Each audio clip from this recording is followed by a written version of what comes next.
गंदम दरामद स्कैंडल के जिम्मेदारों का तयन हो गया है।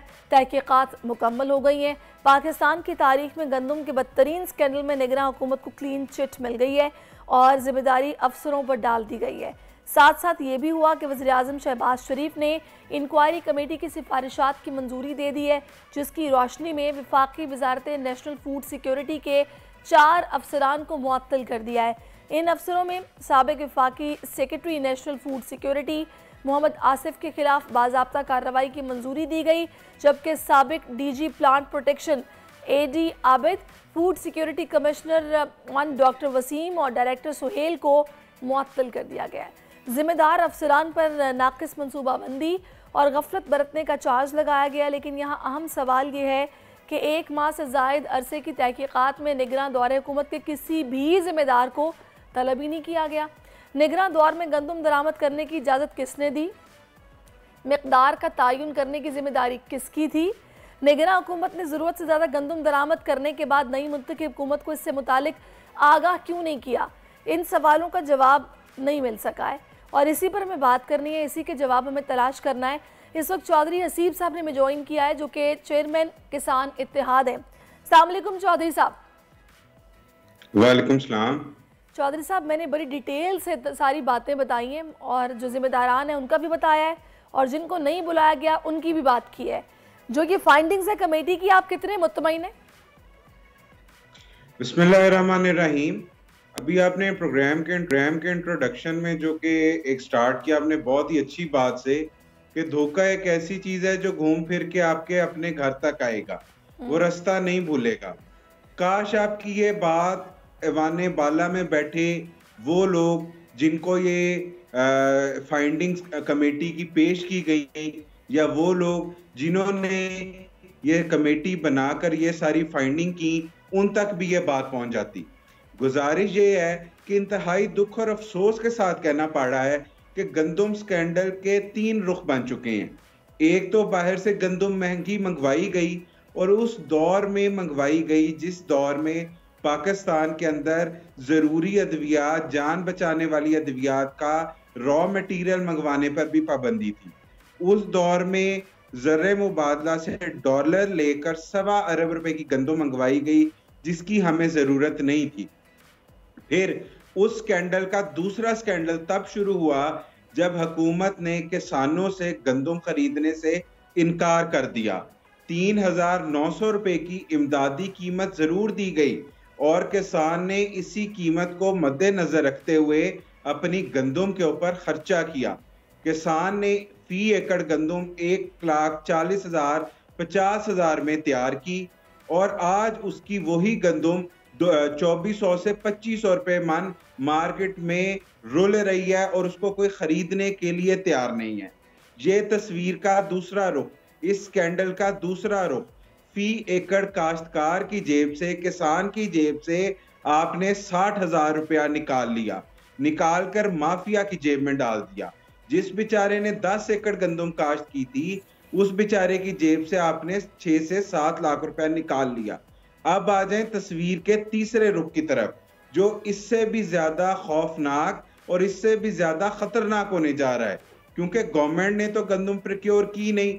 गवर्नमेंट तो मार्केट के अंदर डिमांड एंड सप्लाई के इक्विलिब्रियम को अब मैनेज कर ही नहीं सकती। अब गवर्नमेंट है प्राइवेट लोगों के पास। अब वो ये गंदम 3,900 पे नहीं बेचेंगे, अब वो ये गंदम 4500 से 5,000 रुपए पे बेचेंगे। तब इस मुल्क की 24 करोड़ आबादी को दोबारा से लाइनों में लग के महंगा तरीन आटा खरीदना पड़ेगा। क्या अरबाब इख्तियार में बैठे वो लोग, क्या अवाने बाला में बैठे वो लोग, उनको नहीं पता कि क्या 17वां 18वां या 19वां? लेकिन पता है आपको चौधरी साहब, हम बड़े मासूम हैं पाकिस्तानी ना, हम ये नहीं बात कर सकते कि जिनकी 16 महीने हुकूमत रही, क्या उनमें से कोई जिम्मेदार नहीं था जो कि ऊपर बैठा हुआ था, जो ईसीसी के फैसले करने वाला था? ये मिकदार का तयन करने की जिम्मेदारी किसकी थी? इस पर कोई बात करने को तैयार नहीं है। शाहिद खाकान नबासी साहब का मैं एक इंटरव्यू सुन रही थी जिसमें वो ये खुद कह रहे थे कि अगर आपने तलाश करना है कि स्कैंडल का जिम्मेदार कोई और कौन है, तो फिर आपको ईसीसी देखनी पड़ेगी कि उस वक्त कौन था, उसमें कौन फैसले करने वाला था, तो आपको पता चल जाएगा। बात ये है कि हम तो इस पर बात ही नहीं कर रहे। ये 4 अफसरान जो अपने मुअत्तल कर दिए, क्या ये काफी है? देखें, ये हर किसी को ये चीज क्लियर है कि इतना बड़ा स्कैंडल 18वां या 19वां या मैक्सिमम 20वें ग्रेड का ऑफिसर कर ही नहीं सकता। क्या वो ऑफिसर मैंने या आपने अपॉइंट किए थे? वो ऑफिसर भी इन्होंने अपॉइंट किए। ये बेसिकली पूरी कौम के साथ एक धोखा है, ये पूरी कौम के साथ एक फ्रॉड किया गया है। जब ये कमेटी बनी थी तब ही ये चीज क्लियर हो गई थी कि इस कमेटी का फैसला ही ऐसा आएगा कि वो एक और ट्रक की बत्ती होगी। आज जिन अफसरान को मुअत्तल किया गया है, आज जिन अफसरान का कमेटी के अंदर नाम निकाल दिया गया है, जिनको जिम्मेदार ठहराया गया है, वो बेचारे तो कुर्बानी के बकरे बने हैं। क्या आपको, क्या मुझे नहीं पता कि असल कल्प्रेट्स कौन है? चलें, अगर मुझे और आपको नहीं पता, एक सेनेटर साहब ने सेनेट के अंदर तकरीर की थी, आप उस तकरीर को उठा के देख लें। उन्होंने लंबी चौड़ी बात नहीं की, उन्होंने सिर्फ और सिर्फ 2 पंजाब का और विफाक का नाम लिया था कि पंजाब और विफाक की वजह से ये सारा कुछ बना। पंजाब या विफाक के लोग इसके अंदर शामिल हैं। क्या ये कमेटी को नहीं पता? क्या अवाने बाला में, क्या अवाने इक्तदार में बैठे लोगों को नहीं पता कि इसका कौन जिम्मेदार है? उन्हें सब पता है, लेकिन मसला यहाँ पर है नीयत का। मसला यहाँ पर है कि वो इसको हल ही नहीं करना चाहते। उनके मसाइल और हैं, इस मुल्क के मसाइल और हैं। यहाँ पर जो इक्तदार के अंदर आता है उसकी प्रायोरिटी इस लेकिन नसीब साहब, बड़े अफसोस के साथ कहना पड़ता है कि हमारे यहाँ कमीशन बनते हैं, एक टाइम लगता है, महीना फिर भी इन्होंने लिया है। उसके बाद ये फाइंडिंग्स थी जिस पर 4 मुतल्लिका अफसरान को जिम्मेदार करार देकर मुअत्तल कर दिया गया है। लेकिन हमारा किसान जो कि अभी भी बेचारा कौड़ियों के भाव अपनी गंदुम बेचने पर मजबूर है, मुझे बताइएगा, आप चेयरमैन है किसान इत्तेहाद के, आपने कुछ सोचा उनके लिए? अब क्या करना है?